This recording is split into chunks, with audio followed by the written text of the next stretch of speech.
Moji dragi gledatelji, postoje određeni vitamini koji značajno mogu pomoći zdravlju vaše kralježnice i specijalno pomoći u smanjivanju rizika ili prirodnom liječenju najčešće bolesti koje mi danas nazivamo išijas, koje se smatra najučestalijom bolesti same kralježnice. Ja vam to znam iz svog iskustva jako dobro, jer sam u svom životu 1000 osoba iz cijelog svijeta izliječio od išijasa, a jedan od načina prirodnog liječenja bit će adekvatan unos najbitnijih vitamina. U današnjoj emisiji ćete saznati što je zapravo išijas, zbog čega nastaje i koje vitamine ili vitamin trebate uzimati, koji su preporučene dnevne doze i sl.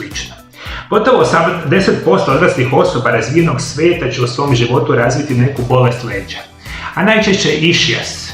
Ono što možemo reći, ova bolest pogađa donji dio kralježnice, specijalno segment u medicini koji nazivamo lumbalna kralježnica. U njoj se nalazi 5 kralježaka, a između kojih se nalaze hrskavici i jastučići kojih nazivamo diskovi. Sve tegobe koje traju dulje od 3 mjeseca su kronične tegobe i koje se puno teže liječe. Kao i sve bolesti, u onim ranim fazama oboljenja mi jednostavno rješavamo. Što bolest duže vremena traje, a vi se pogrešno liječite, prelazite u neozbiljnije situacije. Sve preko 3 mjeseca je kronična bolest koja je kasnije puno teža u samom liječenju. Iz lumbalne kralježnice izlazi najveći i najduži živac našega tijela, koji se naziva išijadični živac ili nervus išijadicus. On se grana od središnjeg donjeg dijela kralježnice i kroz male prostore pored kralježaka. Izlazi u svoju okolinu. Bitno je napomenuti, živac izlazi iz leđa i u nekoliko smjerova ide kroz samu kralježnicu, stražnicu, kukove, duboko kroz natkoljenicu i potkoljenicu i završava u samim stopalima. Dakle, imamo najduži i najveći živac našeg tijela, izlazi iz donjeg dijela leđa, prolazi kroz naše noge i završava u samim stopalima. I vi kad imate išijas, i u najvećem broju slučajeva u tom lumbalnom dijelu kralježnice gdje imate 5 kralježaka, imate pritisak na sami korijen živca. I onda on kasnije emitira ovu problematiku. Dakle, upala živca i pritisak na živac je najgori problem kod samoga išijasa. Možemo reći da mnoga stanja uzrokuju ovu bolest. To su prije svega degenerativne promjene kralježnice, stanja oštećenja diska koje se nazivaju diskus hernia, lubango, bulging ili protruzija. Dalje razmišljajte o osteoporozi, piriformi sindromu, stenozi kralježnice, spondilolistezi ili u najgorim slučajevima tumorima i teškim infekcijama. Kada na sve ovo dodate starije godine života, prekomjernu tjelesnu težinu, sjedilački način života, lošu prehranu, stres, konzumiranje lijekova, alkohola, cigareta, shvaćate zašto su bolesti kralježnice jedna od najučestalijih bolesti modernog čovjeka. I svi ovo radite, jel tako, moji dragi gledatelji? Svaki dan uzimate sve ovo što ne treba i situacija bude samo sve gora. Još kao šećer na kraju, što radite, ignorirate vaše tegobe. Proće, dakle, boli me leđa, boli me noga, imamo trnce, žarenje, peckanje, kako god. Proće, popit ću tabletu 1, 2, 3, 5, 10 i situacija nikad nije bolja. I situacija što ide kasnije dalje, vi praktično ne možete izliječiti. Međutim, rekao sam vam, glavni problem će biti problemi sa živcima. I što vi u tijelu želite unositi? Želite unositi vitamine koji podržavaju, dakle, funkcioniranje vašega živaca, vašega mozga i smanjuju upale živca. I tu ključnu ulogu igraju apsolutno vitamini B skupine. Dakle, svi njih vama treba itekako ukoliko imate išijas. Međutim, daleko najvažniji će biti apsolutno vitamin B1 ili tiamid.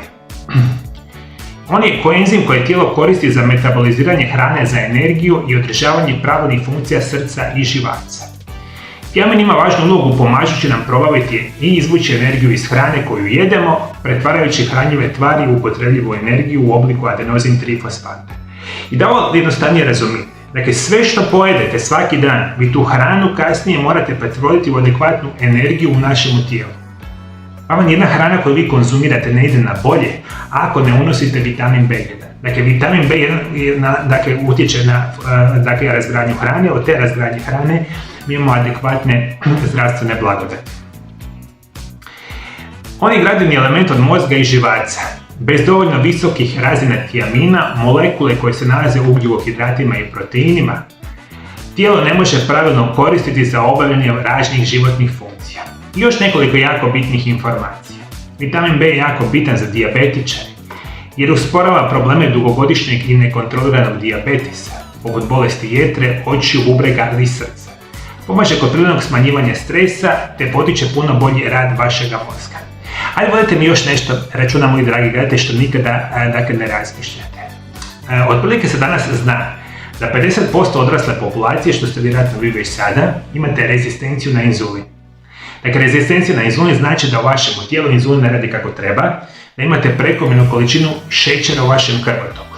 Problem je što su simptomi rezistencije na inzulin prilično neprimjetni dugi niz godina, pa vi toga uopće niste svjesni, dok na jednom malo neozbiljnije ne primijetite simptome i onda je situacija već prešla možda u sami dijabetes. Rezistencija na inzulin zajedno, dakle, djeluje katastrofalno na išijas. Dakle, vodite računa da vjerojatno već uz išijas imate rezistenciju na inzulin. I upravo vitamin B1 vam potiče zdravlje vašega mozga, smanjuje rizik ili smanjuje posljedice simptoma upale samoga živca i smanjuje rizik od dijabetesa. Zato on je izvanredno bitan za prirodno liječenje samoga išijasa. Možemo reći svaka stanica u tijelu, a tako i kralježnica, ne može pravilno funkcionirati bez ovoga vitamina. Možemo reći da vitamin B1 je topiv u vodi i koristi se u svakoj stanici u našemu tijelu. Posebno je važan za podupiranje razine energije i zdravoga metabolizma. Koristi se u kombinaciji sa drugim vitaminima B skupine koji čini vitaminski B kompleks za reguliranje važnih funkcija kardiovaskularnog sustava, endokrinog ili probavnog sustava. Dakle, vodite ovako računa generalno. Kada god razmišljate o vitaminima B skupine, njih je najbolje uzimati u kompleksu vitamina. I mislim da imate nekoliko verzija kako ih možete uzimati. Uzimajte uz hranu, ako znate što je zdrava hrana bogata vitaminima B skupine, ili ćete uzimati kvalitetne dodatke prehrane. Uzimate vitamin B kompleksa sa pojačanim, recimo preporučenom dnevnom dozom vitamina B1. Mogu vam reći, drugi puta kada vas počnu boleti lijeđa, nemojte odmah početi piti tablete. Prvo u vaše tijelo počnete dodavati vitamine B kompleksa, specijalno vitamin B1. Uz kvalitetne dodatke prehrane ili namirnice, nutritivni kvasac, alge, spirulina ili kelp, sjemenke suncokreta, makadamija, orasi, crni grah, leća, organska soja, bijeli grah, grašak, govedina, šparoge, pastrva, losos, tuna su krcati vitaminom B1, o tome itekako vodite računa. I mi kad razmišljamo, mi danas znamo da su preporučene dnevne doze vitamina B1, ako ćete ih recimo uzimati u dodacima prehrani, negdje oko 1,1 do 1,2 mg za odraslu populaciju. Dakle, to uzimate kada imate sami išijas. Dakle, nemojte uzimati tablete, pokušajte uzimati one kemijske tablete koje dobijete od vašeg liječnika, pokušajte uzimati vitamine, pa vidite hoće vam pomoći. I apsolutno ću vam reći, uz vitamina B skupine uzimajte vitamin D. Jeste u kroničnom nedostatku ovoga vitamina. I apsolutno uzimajte vitamin E. I još jedna bitna napomena, funkcija vitamina B1 uvelike ovisi o magneziju, tako da vodite računa da ovaj vitamin uzimate uz adekvatne količine magnezija. To su još jedna od onih situacija koje veliki broj vas apsolutno ne zna. Da bi vitamin B1 radio adekvatno u tijelu, njemu treba magnezij. Dakle, hrana bogata magnezijem ili dodaci prehrane magnezije, vitamin B1. I vidit ćete kako išijas izlazi na potpuno prirodno i siguran način. Dakle, drugi puta pokušajte ovo, pa ajmo malo svijet učiniti lakšim funkcionalnim za veliki broj osoba.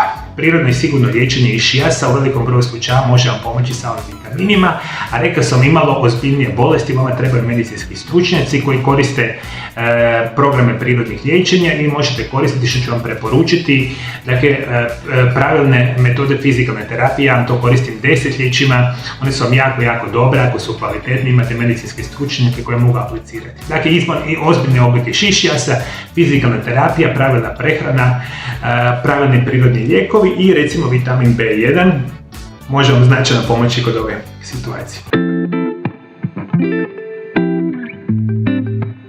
Moja prva knjiga, Isprekidani post, tajna zdravlja i dugovječnosti, službeno je u prodaji. Na ovoj knjizi sam intenzivno radio zadnju godinu dana i u njoj imate najvažnije informacije o najzdravijem režimu prehrane, koji se naziva Isprekidani post. Na isprekidanom postu i o njemu izučavam zadnjih 25 godina, osobno ga prakticiram redovito i preporučujem mojim pacijentima preko 20 godina. I samo sa ovim režimom prehrane sam pomogao i izliječio tisuće pacijenata diljem svijeta. Ukoliko ste osoba koja ima bolesne zglobove ili bolesna leđa, ili možda želite spriječiti nastanak raka, dijabetesa, srčanog ili moždanog udara, Ili možda jednostavno želite naučiti kako prirodno smršaviti i držati optimalnu tjelesnu težinu. Ova knjiga je definitivno za vas. Značajno će poboljšati vaše zdravlje. Detaljno ću vas voditi do optimalnog zdravlja uz moju prvu knjigu, a knjiga je prevedena na hrvatski, engleski i njemački jezik. Kako kupiti knjigu? Od danas možete dole ispod video zapisa pronaći link ili direktno posjetite moju web stranicu www.mariolab.eu i putem web shopa kupujete knjigu koju mi kasnije šaljemo u cijeli svijet, ili ste možda jedna od onih osoba koja ne zna kako kupovati recimo knjige putem web shopa. Nazovite moju ordinaciju na ove brojeve telefona i mi ćemo dati najbitnije informacije kako zapravo kupiti knjigu putem poruke. Možda će vam to biti na kraju jednostavno.